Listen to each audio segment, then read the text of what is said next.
कथा कहानियाँ चैनल में आप सबका स्वागत करते हैं। राधा माता गोलोक में श्री कृष्ण जी के साथ रहती थी। एक दफ़ा कृष्ण भगवान को गोलोक में राधा रानी कहीं नज़र नहीं आई। कुछ देर बाद कन्हैया अपनी सखी विराजा के साथ घूमने चले गए।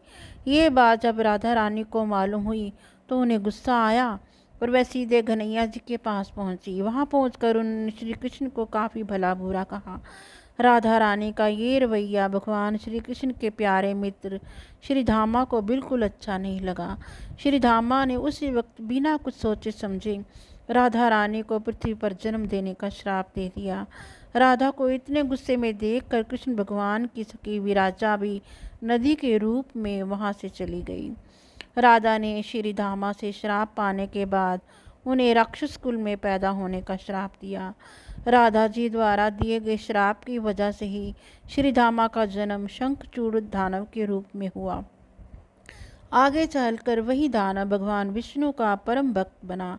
दूसरी तरफ राधा रानी ने पृथ्वी पर वृषभानु के घर पुत्री के रूप में जन्म लिया।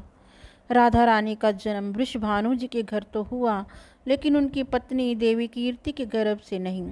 दरअसल जिस समय राधा मैया और श्री धामा ने एक दूसरे को श्राप दिया था, तभी भगवान श्री कृष्ण ने कहा था कि राधा, आपको वृषभानु जी और देवी कीर्ति की पुत्री बनकर पृथ्वी पर रहना होगा। मनुष्य के अवतार में आपका एक वैश्य से विवाह होगा। वो मेरे अंश अवतारों में से ही एक होगा। इस तरह आप पृथ्वी पर भी मेरी ही बनकर रहेंगी, परंतु हम दोनों को बिछड़ने का दुख सहना होगा। इसके बाद कृष्ण भगवान ने राधा जी को मनुष्य योनि के रूप में जन्म लेने की तैयारी करने के लिए कहा। संसार के सामने वृषभानु जी की पत्नी गर्भवती हुई। जिस तरह एक बच्चा दुनिया में आता है, ठीक वैसे ही देवी कीर्ति का भी प्रसव हुआ। लेकिन असल में राधा माता का जन्म देवी कीर्ति के गर्भ से नहीं हुआ था। भगवान की माया से उनके गर्भ में वायु भर गई थी। देवी कीर्ति ने उसी वायु को जन्म दिया।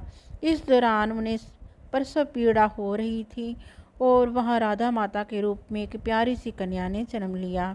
भाद्र मास के शुक्ल पक्ष की अष्टमी के दिन राधा मैया का धरती पर जन्म हुआ था।